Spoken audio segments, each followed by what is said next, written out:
He's running an IL-legal garage party. Arrest him now! Veronica Hartwell, our tyrannical HOA president, shrieked at 7 cops she'd called, her face purple with rage as squad cars surrounded my garage with lights flashing. All because my band, Second Voltage, was quietly practicing Sweet Caroline for this weekend's charity event benefiting the food bank. We weren't even as loud as her 7 a.m. Sunday leaf blower that wakes the whole neighborhood. For 2 years, she'd terrorized everyone, fining kids for basketball, threatening families over paint colors, measuring grass with rulers, all while ignoring her own violations. There she stood in her pristine white outfit, phone recording, smirking like she'd finally won. Danny's drumsticks froze mid-beat. Sophia's bass fell silent. The garage went dead quiet.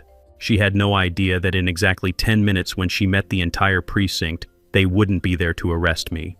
And I had 847 days of her 127,050 violations ready. Violations. What would you do if your HOA Karen weaponized police against charity work?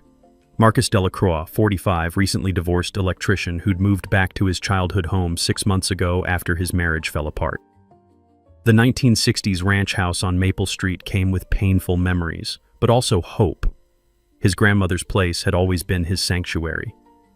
What he didn't know was that he was walking into a neighborhood war zone that had been raging for 2 solid years. The house sat on an oversized corner lot with a detached 3-car garage that still smelled like motor oil and forgotten dreams. You know that particular scent, WD-40 mixed with old leather and the ghost of Sunday afternoon projects. His late grandfather had been the neighborhood mechanic back when neighbors actually helped each other instead of measuring each other's grass with rulers. 3 months into his fresh start, Zachary discovered salvation through music. He'd picked up guitar during those lonely 2 a.m. divorce nights when sleep felt impossible, and when neighbor Danny Martinez mentioned he played drums, everything clicked. Add Sophia Bellamy from 2 streets over with her bass guitar, and suddenly, Second Voltage was born, named after Zachary's day job and their collective second chance at happiness. They practiced Saturdays 2 to 5 p.m., playing classic rock covers for local charity events. The garage was acoustically treated with moving blankets Zachary had installed himself, creating a sound barely louder than normal conversation. Definitely quieter than the leaf blower that jolted the entire neighborhood awake every Sunday at 7 a.m. sharp. Those first few weeks felt magical. Neighbors actually stopped by to listen. Mrs. Patterson brought lemonade in mismatched mason jars. Teenage Jake helped carry equipment with the enthusiasm only kids have for anything involving amplifiers. Even the mailman would pause to catch a few bars of Hotel California, his truck idling while Danny's drum beat echoed off garage walls. The smell of summer barbecues mixed with acoustic guitar melodies, creating the kind of community Zachary remembered from childhood. Their first charity gig raised $400 for the food bank. Their second brought in $600. By month 3, folding chairs appeared like magic whenever they opened those garage doors. But Zachary hadn't met the neighborhood's self-appointed dictator yet. Veronica Hartwell, 52, real estate agent and HOA president, had been terrorizing Maple Street residents for 2 solid years. She lived in the largest house on the block, a recent renovation funded by her husband's convenient insurance settlement, and treated the entire neighborhood like her personal fiefdom. Here's where it gets interesting. Veronica's reign of terror read like a suburban horror story. She'd forced out the Johnson family with bogus architectural violations after their teenage son's music was allegedly too loud. She'd fined single mom Lisa Rodriguez $400 for her kids' chalk drawings on their own driveway, artwork that washed away with the next rain. The woman measured grass heights with an actual ruler, photographed every perceived violation with CSI-level dedication, and timed sprinkler usage to the exact minute. That white Mercedes SUV with vanity plate HOA boss had become a symbol of suburban oppression, patrolling streets like a shark hunting for blood in subdivision waters. The first time Zachary saw her in action, he was tuning his guitar in the late afternoon sun. The sharp click of designer heels on asphalt cut through peaceful evening air like gunshots. Her expensive perfume hit him from 30 feet away, chemical and aggressive, nothing like the honeysuckle climbing his grandmother's fence. Her voice carried that particular pitch perfected by years of getting your way through pure volume. 2 months into Zachary's musical resurrection, the inevitable happened. Veronica appeared at his garage door with measuring tape, decibel meter, and the kind of clipboard that meant someone's weekend was about to get ruined. This commercial activity violates Section 12.3 of Community Standards, she announced without bothering with human pleasantries. Her manicured finger pointed at their modest setup like she was identifying a meth lab. What Zachary didn't realize yet was that the annual community safety fair was scheduled for this exact Saturday. Police, fire department, and city council members would be arriving in just hours. A timing coincidence that would turn Veronica's next move into the spectacular mistake that would end her HOA career forever. Veronica's first move was textbook psychological warfare, death by 1,000 paper cuts. The morning after she'd discovered our garage band practice, Zachary woke up to find 5 separate violation notices tucked under his windshield wipers like parking tickets from hell. Grass height exceeding 3.2 inches, recycling bin placed 6 hours early, garden gnome deemed architecturally inconsistent, vehicle parked 2 inches too close to his own property line, and the crown jewel, unauthorized gathering in his residential garage. Total damage, $375 for one Saturday afternoon of acoustic guitar. Marcus stood in his driveway holding the citations, feeling that familiar burn in his chest that meant someone was about to learn a very expensive lesson. The smell of fresh-cut grass filled the morning air, ironic, considering his grass was apparently a criminal enterprise. Mrs. Patterson's coffee pot gurgled next door, the sound of normalcy in a world gone completely insane. But here's what Veronica didn't understand about electricians. We read blueprints, property surveys, and municipal codes like other people read cereal boxes. 20 years of interpreting technical documents had taught Zachary that when someone weaponizes rules for sport, you better make damn sure your own house is bulletproof. And more importantly, you better check if theirs is. That afternoon found Zachary at the county clerk's office, a musty building that smelled like old paper and bureaucratic resignation. Helen, the tired clerk who'd witnessed every property dispute since Reagan was president, greeted him with a knowing smile. "Let me guess, Veronica Hartwell?" Helen pulled out a file drawer thick with complaints. "Honey, you're not her first victim, but you might be her last if you're smart about this." Buried in those yellowing documents, Zachary discovered something beautiful. His grandfather had built that garage in 1962, and the original HOA covenant from 1987 specifically protected pre-existing mechanical workshops and related activities on his exact lot. Zachary had been reading electrical codes since he was 16. Property law wasn't that different. The grandfathered clause meant every citation Veronica had written was legally worthless. But Zachary wasn't just another angry neighbor with a grudge. While researching his own property, he noticed something that made his electrician's brain light up like a circuit diagram. Veronica's pristine driveway, the one she was so proud of after her insurance-funded renovation, appeared to extend beyond her property line on the survey map. Marcus pulled his measuring tape from his truck, old habits from years of calculating electrical runs. 8.3 inches of concrete sitting on city property. He'd seen enough municipal code violations during permit inspections to know this was a big one. The city doesn't mess around with right-of-way encroachments. Snow plows, emergency vehicles, utility access, all depend on those boundaries being clear. A quick check of the building permits showed the work finished 847 days ago.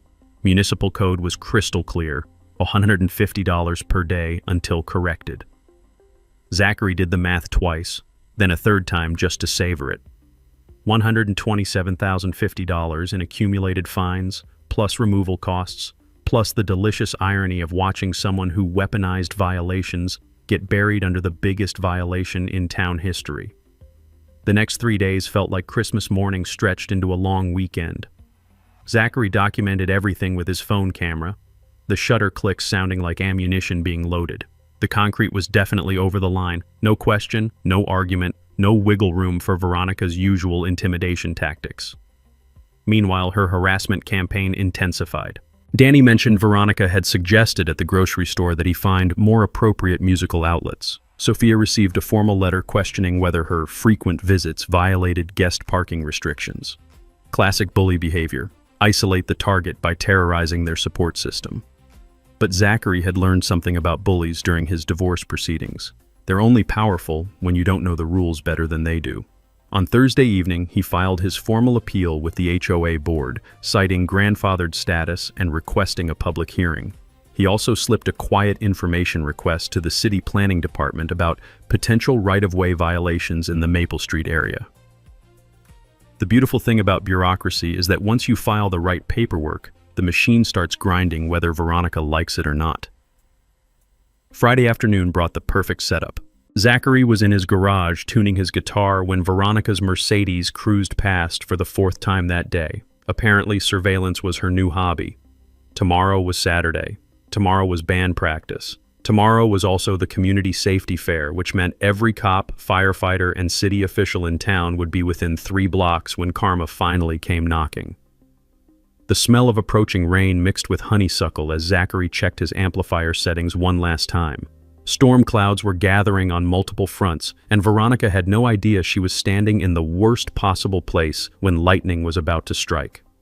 Veronica's second assault came with the precision of someone who'd clearly perfected this routine on previous victims. Monday morning, 7:15 a.m. sharp, just early enough to ruin Zachary's coffee but late enough to avoid her own noise ordinance violations, she struck with her nuclear option, the city building inspector. Marcus opened his garage to find a tired-looking man in a hard hat standing next to Veronica, who was practically bouncing on her designer heels with excitement. She'd managed to summon Carl Brennan, a 30-year veteran inspector whose weathered face suggested he'd rather be investigating actual problems instead of suburban drama. "Got a complaint about unlicensed repair operations," Carl said apologetically, clipboard in hand. The morning air carried the scent of fresh-cut grass mixed with Veronica's aggressive perfume, a combination that somehow smelled like trouble brewing. "Ma'am here says you're running a commercial auto shop without proper permits." Veronica gestured dramatically at Zachary's grandfather's vintage equipment like she was presenting evidence in a murder trial. "Look at that hydraulic lift, that electrical panel. This is clearly commercial-grade machinery being used for profit." Her voice had that particular pitch that suggested she'd practiced this speech in front of her bathroom mirror. Marcus watched Carl examine the garage with the weary professionalism of someone who'd seen every variety of neighbor warfare imaginable. His eyes lingered on the acoustic guitars, the folding chairs, Sophia's hand-painted Second Voltage charity concert banner hanging between tool cabinets. "Ma'am," Carl said slowly, running his hand over the vintage hydraulic system, "I'm seeing band equipment and some old tools. Where exactly is this auto repair business?" Here's where it got beautiful. While Veronica sputtered about obvious violations and industrial equipment, Carl was conducting the kind of thorough inspection that comes from 3 decades of separating real problems from neighborhood vendettas. He spent exactly 12 minutes documenting everything, took 3 photos, and handed Zachary a business card. "You'll get my report in 5 business days," Carl told Zachary quietly as Veronica continued her tirade. "But between us, I've inspected actual unlicensed shops. This ain't one of them. Just a guy with some family tools and a garage band." After they left, Zachary sat surrounded by his grandfather's legacy, feeling something fundamental shift inside him. Veronica wasn't just harassing him, she was weaponizing the memory of family against him, turning his inheritance into fictional evidence of crimes. That crossed the line from annoying neighbor to declared enemy. But here's the mini twist that would change everything. While Carl was conducting his official inspection, his trained eye had noticed something else entirely. During his 30-year career, he'd developed an instinct for spotting actual code violations, and Veronica's property was lighting up his mental warning system like a Christmas tree. The new driveway lacked proper drainage permits. The decorative lighting hadn't been inspected by electrical code enforcement. Those beautiful flower beds sat directly over the city's utility easement, about as legal as building a treehouse on power lines. And that concrete extension Zachary had measured? Carl's experienced eye confirmed it was definitely encroaching on municipal right-of-way. 3 days later, when Carl's report officially cleared Zachary of any commercial activity and confirmed his grandfathered workshop status, it came with an unexpected bonus. Carl had felt professionally obligated to pass along his observations about potential municipal code issues in the immediate area to the appropriate city departments. Sometimes the best revenge is just letting professionals do their jobs. Marcus celebrated by printing 3 copies of the clearance report, one for his files, one for the HOA board, and one for the neighborhood Facebook group that had become an unofficial support forum for Veronica's victims. Mrs. Patterson had started calling it the Underground Railroad for HOA refugees, which made Zachary laugh every time he thought about it. Thursday evening brought Veronica's desperate escalation. Professional sound testing equipment appeared in her driveway like she was preparing to document war crimes. Zachary watched through his garage window as technicians set up expensive microphones while Veronica directed them with the intensity of a film producer shooting her Oscar submission. The irony was delicious. While they prepared to measure the sound levels of acoustic guitars played at conversation volume, Zachary was quietly uploading Carl's observations, along with his own photos, to the city's online complaint portal. Each violation carried automatic fines, mandatory corrections, and the kind of bureaucratic scrutiny that transforms confident homeowners into nervous wrecks checking their mailbox with dread. Saturday was approaching fast, bringing with it the community safety fair that would position every relevant city official within walking distance of both their properties. As Zachary tuned his guitar and listened to actual thunder rumbling in the distance, he couldn't help but smile. Veronica had taught him something valuable about warfare. Sometimes the best strategy is just giving your enemy enough rope to hang herself with. Veronica's third move proved that when legal intimidation fails, some people double down on crazy. Friday morning brought her nuclear option, full-scale social media warfare designed to destroy Zachary's reputation before Saturday's charity concert. Marcus discovered the assault while drinking his morning coffee. Veronica had created a Facebook group called Concerned Willowbrook Residents and was posting dramatic videos of his garage like she was documenting war crimes. Illegal business destroying family neighborhood and daily noise violations threatening our children scrolled across footage that made acoustic guitars look like weapons of mass destruction. The smell of his coffee turned bitter as Zachary watched her amateur documentary work. She'd filmed his garage from multiple angles with breathless narration about industrial noise and constant disruption, complete with ominous background music that made Sweet Caroline sound like the soundtrack to suburban apocalypse. But here's where Veronica's plan backfired spectacularly. Within 2 hours, her own Facebook group had been completely hijacked by the very neighbors she was trying to rally. Mrs. Patterson led the counterattack with a video testimonial that went viral faster than cat memes. "That young man fixed my electrical panel for free during last month's storm and wouldn't take a penny," she declared, waving dismissively at the camera. "Meanwhile, this woman fined my grandson $50 for riding his bicycle on our own sidewalk." Sophia posted time-lapse videos of their charity concerts showing families bringing folding chairs while kids danced to gentle acoustic music. Danny shared audio recordings of their practice sessions. Guitars so quiet you could hear birds chirping and Mrs. Bellamy's wind chimes in the background.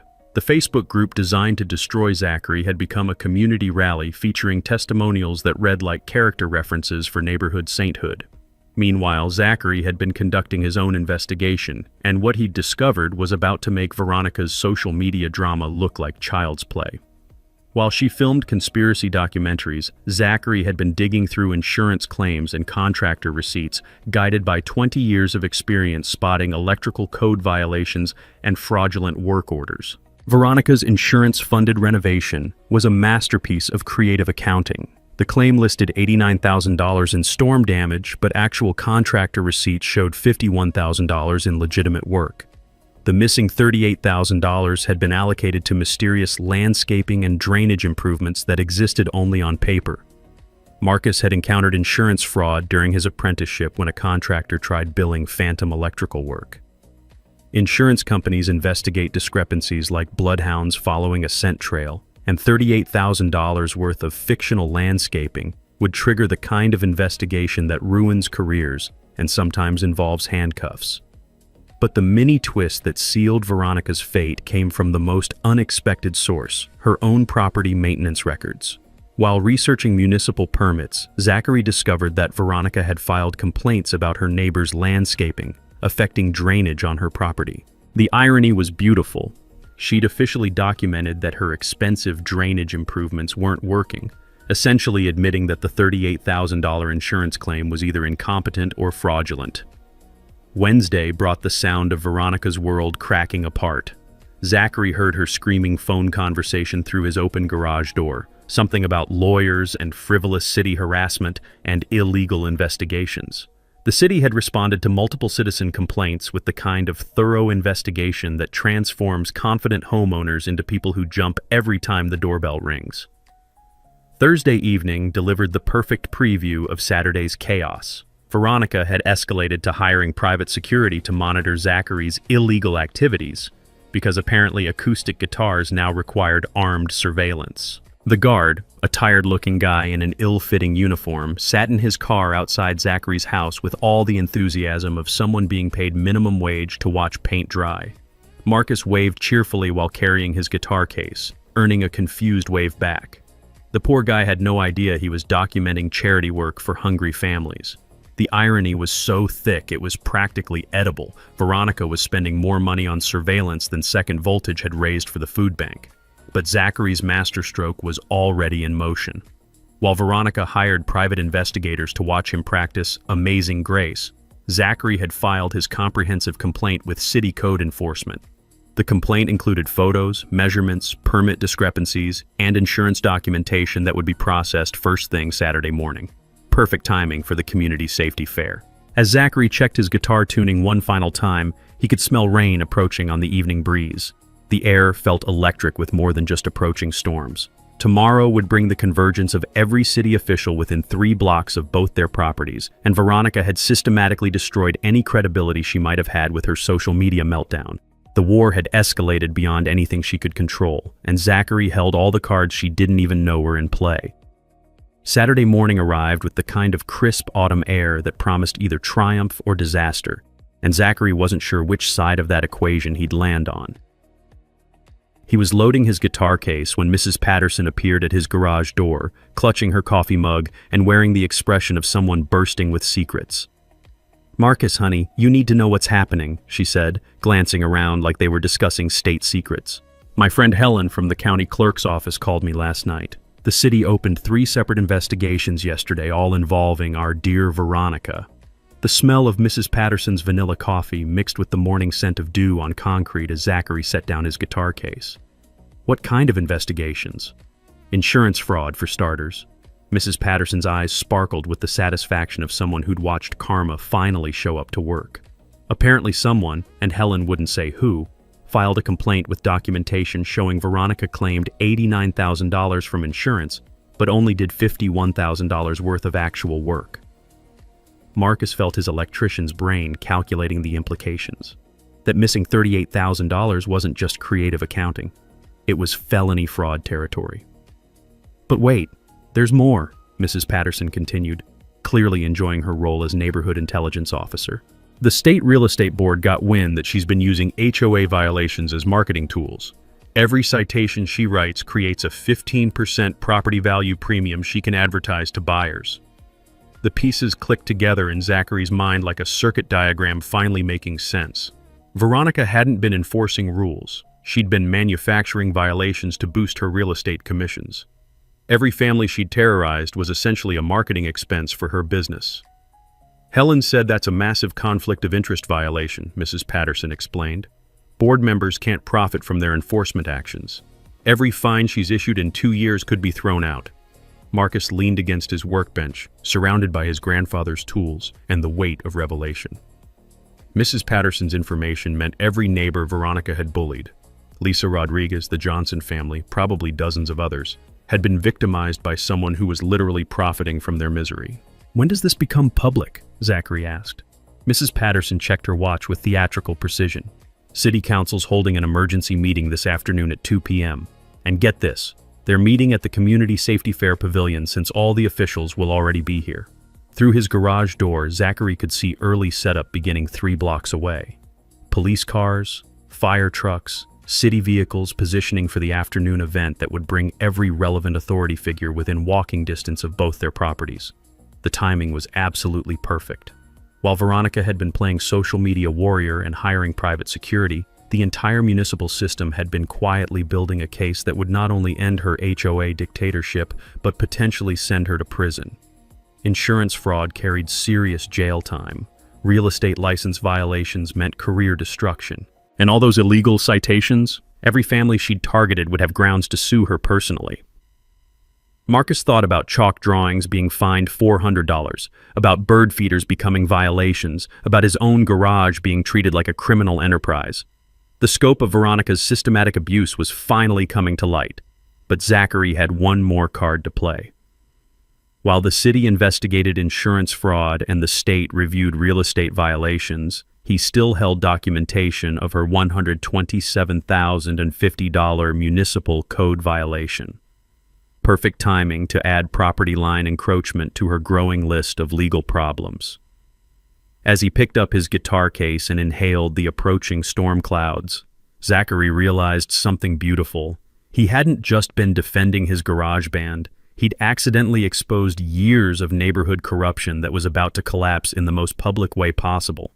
In 4 hours, justice would be served with an audience of the entire community. Marcus spent the next 2 hours transforming his garage into the nerve center for the most satisfying neighborhood justice operation in Willowbrook Estates history. The smell of fresh coffee mixed with old motor oil as he spread documents across his grandfather's workbench. But this time, he wasn't just organizing evidence. He was setting a trap. The physical setup was crucial. Zachary positioned his sound equipment to face directly toward Veronica's property, ensuring that when the authorities arrived for their investigation, they'd have a perfect view of both his legal garage band setup and her illegal driveway extension. Sometimes the best evidence is what people can see with their own eyes. The beauty of property line violations lies in their brutal simplicity. Either your concrete ends where your property does, or it doesn't. Zachary had learned during electrical inspections that municipal boundaries exist for critical reasons. Snowplows need clearance, emergency vehicles require access, and utility crews must reach underground lines. When homeowners encroach on public right-of-way, they're not just breaking rules, they're creating genuine safety hazards that cities take very seriously. Danny arrived around 10 a.m. carrying his drumsticks and wearing the nervous grin of someone about to watch justice served hot. Mrs. Patterson told my wife about the investigations. Please tell me we're really doing this. Marcus handed him a manila folder thick with documentation. We're doing this, but first, help me set up the visual demonstration. They positioned Zachary's surveying equipment, borrowed from his electrical contractor friend, to mark the exact property boundaries. When city officials arrived, they'd be able to measure Veronica's encroachment in real time. Sophia appeared 20 minutes later, her bass guitar slung over her shoulder and Mrs. Patterson trailing behind like a general assembling her troops. The older woman carried a covered dish that smelled like cinnamon and righteous indignation. "Thought you might need sustenance for the battle," Mrs. Patterson announced, setting down cookies that somehow managed to smell like impending victory. "Besides, I've endured that woman's harassment for 2 years. I'm not missing the finale." The strategy session that followed was part military planning, part group therapy session.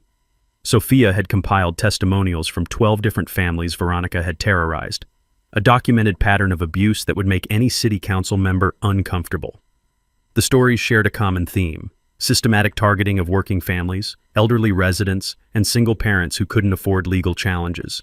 Danny had researched the community safety fair timeline and confirmed that Police Chief Martinez, Fire Marshal Thompson, and 3 city council members would arrive at 1:30 p.m. for the opening ceremony. Perfect timing for Zachary's presentation during the public comment period.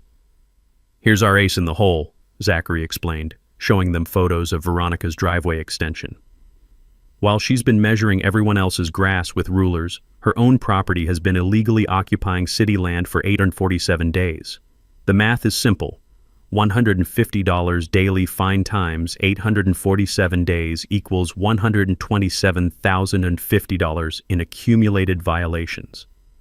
Mrs. Patterson's eyes sparkled with anticipation. "And she has no idea?" "She will in about 3 hours," Zachary replied, feeling the satisfaction of someone who'd spent months building an airtight case. Along with the insurance fraud investigation, real estate license review, and conflict of interest charges. The group spent the next hour rehearsing their coordinated presentation. Sophia would address the community impact of systematic HOA abuse. Mrs. Patterson would provide historical context about Veronica's 2-year reign of terror. Danny would present testimonials showing the pattern of targeting vulnerable families. Marcus would handle the technical demonstration, live measurements using surveying equipment that would make Veronica's violation undeniable in front of witnesses. 20 years of electrical inspections had taught him that the best evidence doesn't require interpretation. It simply exists. "Remember," Zachary emphasized as they organized their materials, "we're not seeking revenge. We're exposing abuse of authority to protect future families from experiencing what we've endured. As noon approached, storm clouds gathered both meteorologically and metaphorically. The community safety fair setup was reaching full intensity 3 blocks away, with official vehicles positioning like chess pieces for the afternoon's endgame. Zachary could taste the electricity in the humid air, perfect atmospheric drama for public revelations. His team dispersed to prepare for the confrontation, leaving Zachary alone in the garage surrounded by his grandfather's legacy and the evidence that would end a neighborhood dictator's career. The old tools seemed to approve silently, having witnessed decades of honest work in this space where justice was finally being assembled. Through his garage door, Zachary could see Veronica's house in the distance, her illegal driveway gleaming innocently in the pre-storm light. In 90 minutes, every relevant authority figure would gather within sight of that concrete evidence, and she'd discover that weaponizing harassment against neighbors was about to cost her everything. The trap wasn't just set, it was about to be sprung in front of the entire community. Veronica's final desperate gamble arrived at exactly the worst possible moment, 12:30 p.m., just as the community safety fair was reaching full setup mode 3 blocks away. Zachary was testing his guitar amp when he heard the distinctive screech of expensive tires, followed by the kind of car door slam that suggests someone has completely lost their grip on sanity.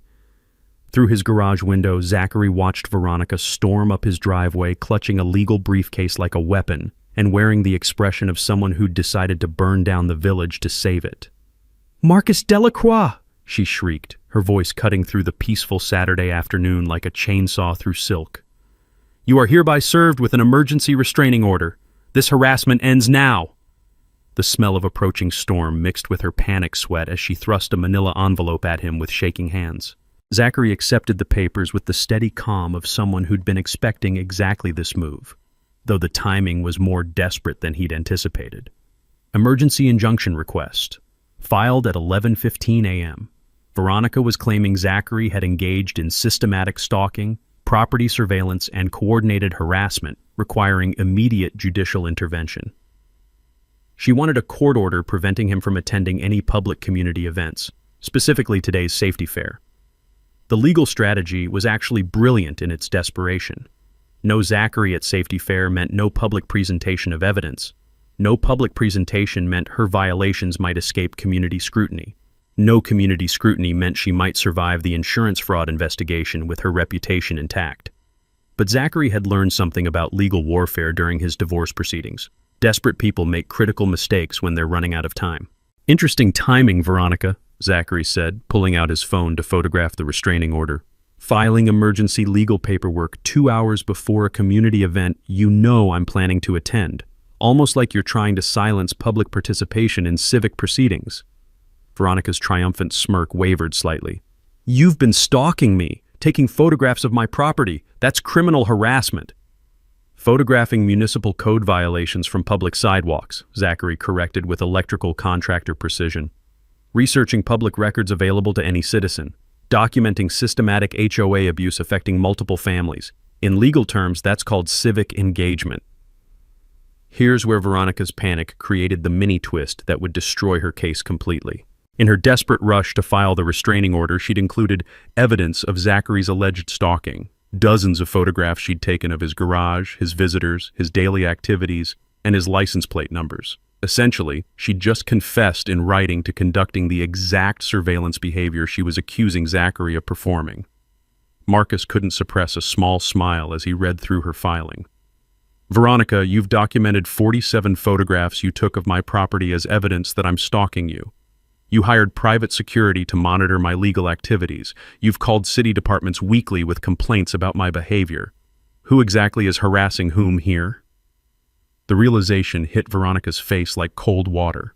Her restraining order wasn't evidence of Zachary's harassment. It was a confession of her own stalking behavior, complete with photographic documentation and dates. "You can't do this to me," she screamed, her voice reaching frequencies that probably violated every noise ordinance she'd ever enforced. "I run this neighborhood. I decide what's acceptable." And there it was, the public confession that would play beautifully during this afternoon's proceedings. Zachary's phone had been recording since the moment she started shouting, capturing both her admission of authority abuse and her complete emotional meltdown. Actually, Veronica, you don't run anything, Zachary replied with the patient tone of someone explaining basic electricity to a confused customer. You're an elected volunteer on a homeowner's board. You serve the community, not the other way around. As Veronica retreated to her Mercedes, Zachary noticed the beautiful irony unfolding 3 blocks away.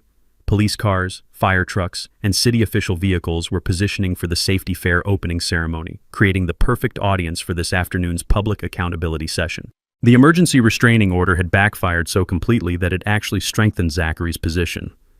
Instead of appearing like an angry neighbor seeking revenge, he now looked like a reasonable citizen defending himself against escalating harassment from someone with documented authority issues. Veronica's nuclear legal option had just become the evidence that would finish her HOA career. Storm clouds gathered overhead, matching the approaching tempest in Veronica's professional life. Zachary could smell rain mixing with the scent of fresh-cut grass from the safety fair setup, where every relevant authority figure in town was preparing for an afternoon that would become local legend. In exactly 60 minutes, the entire community would witness the spectacular conclusion to a neighborhood war that had escalated far beyond anything Veronica could control. The restraining order in Zachary's hand wasn't a threat, it was a confession that would make this afternoon's presentation absolutely devastating. Veronica's final act of desperation unfolded like a masterclass in self-destruction. At 1:00 p.m., exactly 30 minutes before the community safety fair opening ceremony, she deployed her nuclear option, a move so spectacularly stupid that Zachary almost felt sorry for her. Almost. The sound of sirens approaching from the wrong direction made Zachary look up from his guitar tuning. Not the expected fire trucks and police cars heading to the safety fair, but an ambulance racing toward Maple Street with emergency lights blazing.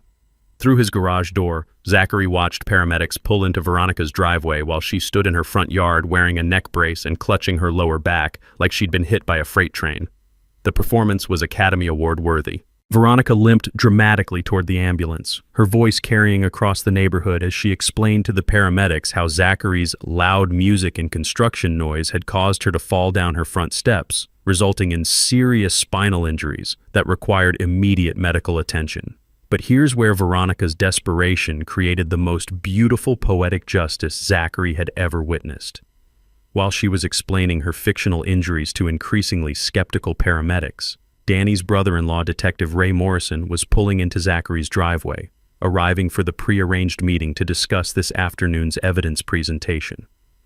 Ray stepped out of his unmarked car, just in time to hear Veronica describing how Zachary's industrial noise levels had caused her debilitating fall at exactly 12:45 p.m., 15 minutes after Zachary had been standing in his own driveway, accepting her restraining order papers in complete silence.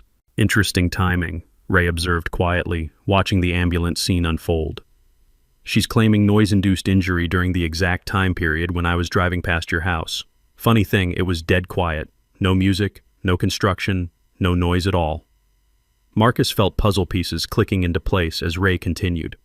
Also interesting that she's claiming spinal injury severe enough for emergency medical response, but she was walking normally when she served you those papers 30 minutes ago. I saw the whole thing from my car.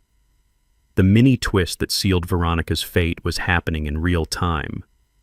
While she performed her medical emergency charade, Ray was documenting everything with his phone. Timestamps, witness observations, and the glaring inconsistencies between her claimed injuries and her actual physical capabilities. Detective Morrison, Zachary said carefully, would insurance fraud investigators be interested in someone who files false injury claims after their property insurance fraud gets exposed? Ray's cop smile was absolutely predatory. Hypothetically, someone with an open insurance fraud investigation who suddenly develops mysterious injuries requiring medical claims? That would suggest a pattern of fraudulent behavior that federal investigators find very compelling. But Veronica's medical theater was just the opening act. While paramedics reluctantly agreed to transport her for evaluation, clearly not buying her performance but legally required to respond, she was simultaneously posting live updates to her Concerned Willowbrook Residents Facebook group. Assault by neighbor, currently in ambulance after attack by garage band noise. Filing police charges immediately. Community safety fair must be canceled due to dangerous noise levels. The Facebook posts were time-stamped, geotagged, and completely contradicted by the peaceful Saturday afternoon silence that surrounded them. Zachary could hear birds chirping, Mrs. Bellamy's wind chimes, and the distant sound of safety fair setup, but no music, no construction, no noise of any kind. "She's creating evidence of her own perjury in real time," Ray observed with professional fascination. "These social media posts, combined with the false medical claims, combined with the fraudulent restraining order, she's building a federal case against herself." As the ambulance departed with Veronica still performing her injury pantomime, Zachary noticed something magical happening at the safety fair setup. Word of Veronica's medical emergency and assault accusations had reached the officials preparing for the ceremony, and they were responding with the kind of thorough investigation that suggested someone's credibility was about to be professionally evaluated. Police Chief Martinez arrived 15 minutes early to personally interview witnesses about the alleged assault. Fire Marshal Thompson wanted to discuss the dangerous noise levels that had supposedly caused injury.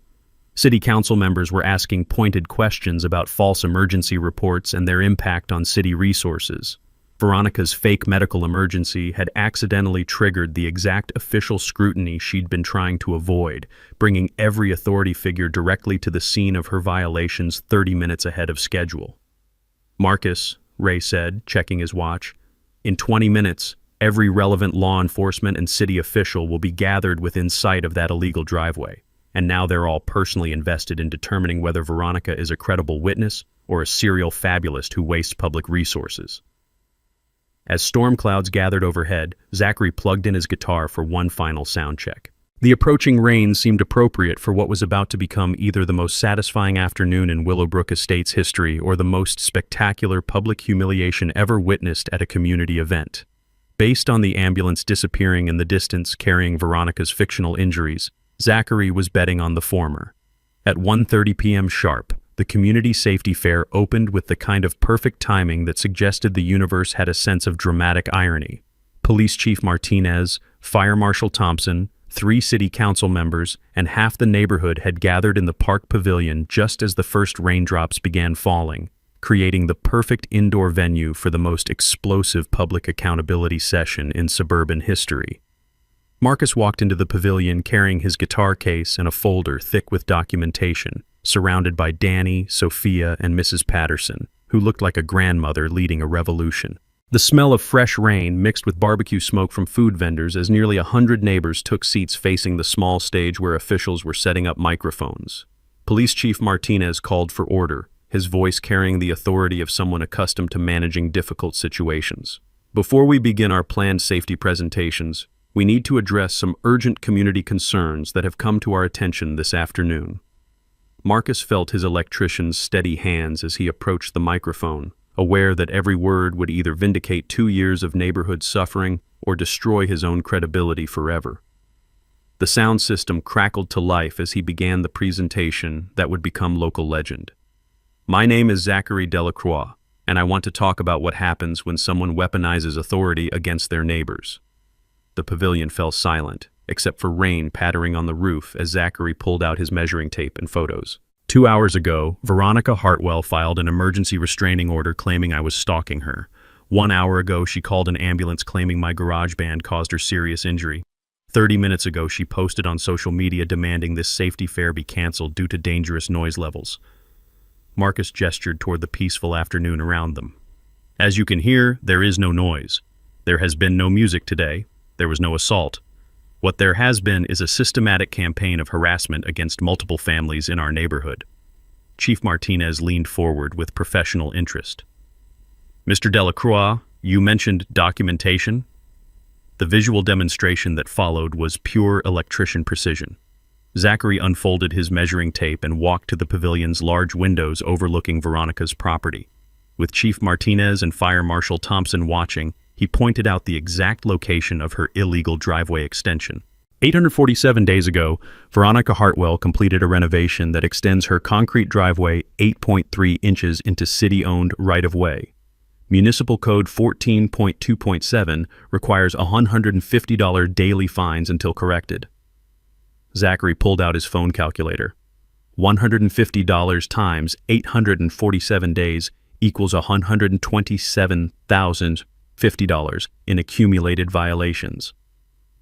The crowd stirred as the implications sank in. Here was someone who'd been terrorizing neighbors over grass height while sitting on the biggest property violation in town history. But Zachary wasn't finished. While measuring everyone else's compliance with rulers, Veronica has been using HOA enforcement statistics to boost her real estate commissions by 15%.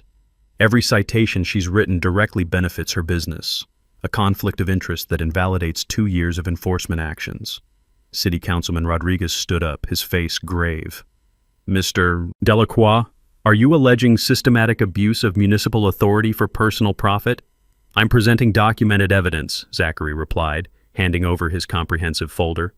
"Insurance fraud investigation opened yesterday, real estate license review in progress, right-of-way encroachment confirmed by photographic evidence, all while she's filing false police reports and fraudulent injury claims." The mic drop moment came when Mrs. Patterson took the microphone with the righteous fury of someone who'd endured 2 years of tyranny. "This woman fined my grandson for riding his bicycle on our own sidewalk. She forced the Johnson family from their home over fictional violations. She's terrorized every working family, elderly resident, and single parent in this neighborhood while profiting from our misery." The pavilion erupted as neighbors began sharing their own stories.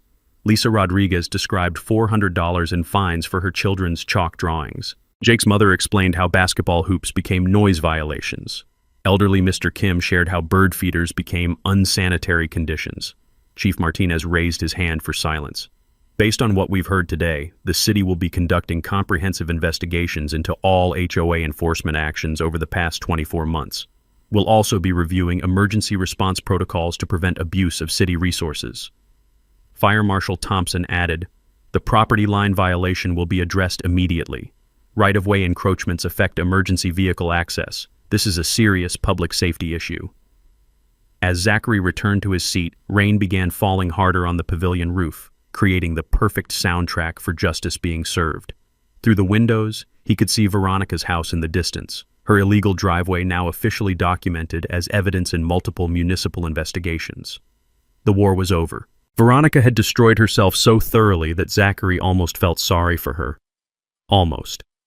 6 months later, Zachary stood in his garage tuning his guitar while the sound of children's laughter drifted in from the street. The smell of fresh coffee mixed with the scent of Mrs. Patterson's famous cookies as neighbors gathered for Second Voltage's Saturday afternoon charity concert, now a beloved neighborhood tradition that had raised over $8,400 for the local food bank. Veronica Hartwell's reign of terror had ended with the kind of complete destruction that made Greek tragedies look understated.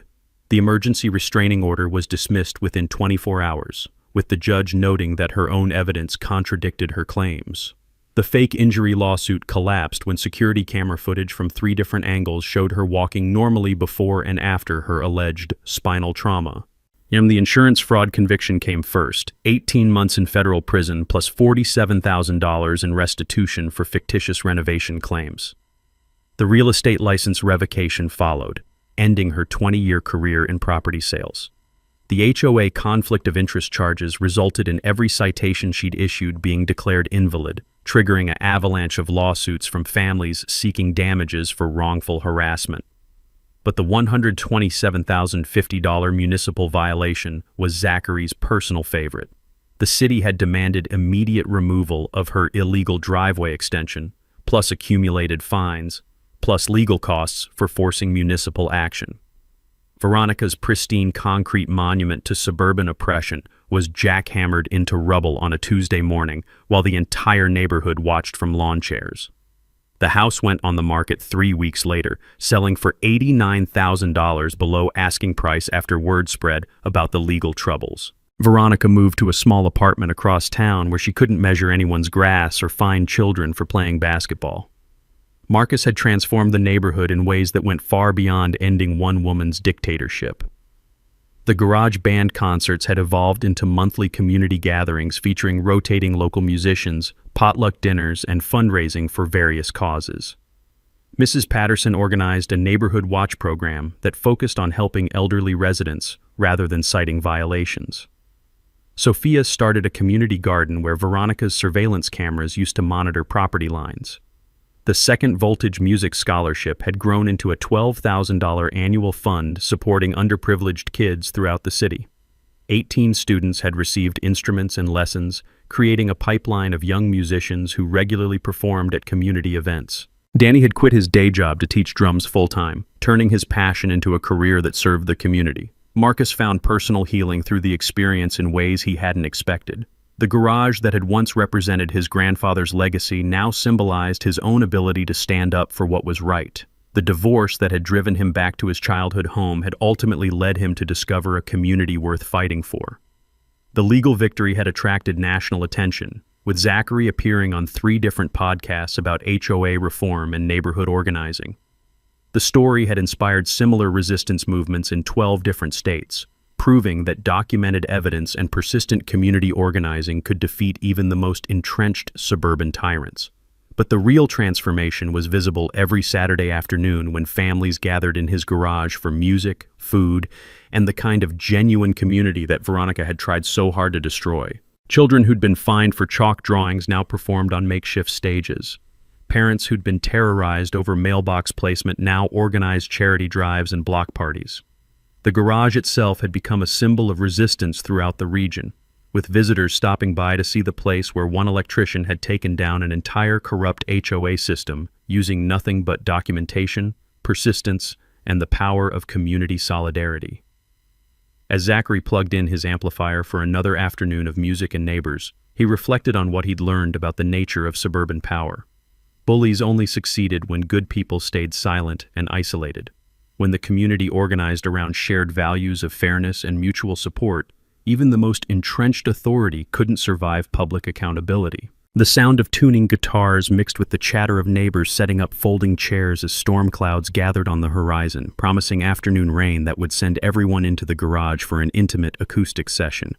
Marcus smiled, remembering Veronica's prediction that garage band practice would destroy the neighborhood. She'd been right in one sense. It had destroyed her version of the neighborhood, replacing fear and harassment with music, community, and the radical idea that neighbors should actually like each other.